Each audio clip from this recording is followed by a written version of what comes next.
Il est 8 heures et on revient avec l'édito d'Oyabi pour des informations locales et fraîches. On parle de loi de finances 2026, santé, justice, médias, des enveloppes records pour transformer le Gabon.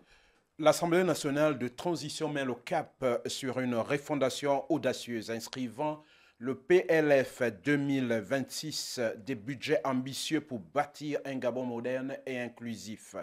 Le secteur de la santé bénéficie d'un bond historique avec un budget porté à 377 milliards de francs CFA, soit un saut de 236 milliards par rapport à 2025. Ces fonds permettront de moderniser les hôpitaux, d'équiper les centres médicaux de technologie de pointe et de renforcer les politiques publiques. La santé devient ainsi le cœur battant de la transformation sociale, moteur vital destiné à irriguer le tissu national et garantir un meilleur accès aux soins pour tous. Comment moderniser communication et protection sociale? La communication, les médias et la protection sociale connaissent eux aussi une vague de modernisation avec 40,45 milliards consacrés aux outils numériques, à la régulation de médias et aux services postaux. Le gouvernement entend digitaliser et dynamiser le paysage médiatique national. La protection sociale via 15,9 milliards pour l'autonomisation des femmes et la protection de l'enfance connaît une hausse spectaculaire, multipliant par plus de 10 l'an passé. Ces enveloppes traduisent une volonté de renforcer l'équité et l'innovation, investir dans l'humain et la cohésion sociale. La justice peut-elle renforcer un Gabon résilient? La justice Beki suit le mouvement avec 78,6 milliards dédiés à réformer tribunaux et prisons, améliorer les conditions de détention et renforcer les droits humains sous le signe de la performance et de la dignité. Le PLF 2026 élève les dépenses de l'État à 7 233 milliards de francs CFA, offrant un pont vers un Gabon plus résilient, inclusif et tourné vers l'avenir. 307 milliards pour sortir de l'ombre, le grand réveil de l'eau et de l'énergie.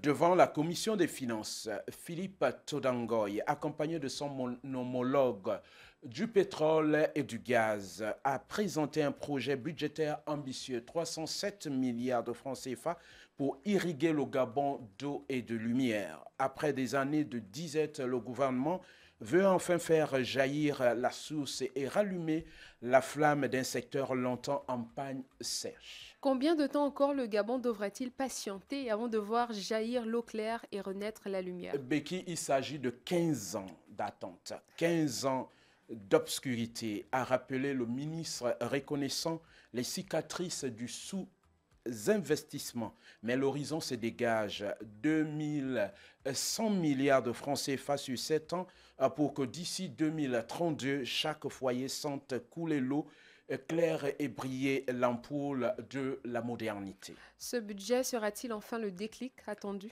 Ce budget met fin aux rustines budgétaires et ouvre une ère nouvelle, celle d'un Gabon lumineux équitable avec infrastructures modernisées, production d'eau accrue et éclairage public renforcé. Cas du journaliste Harold Leka, du contrat au bourreau, le droit en sursis.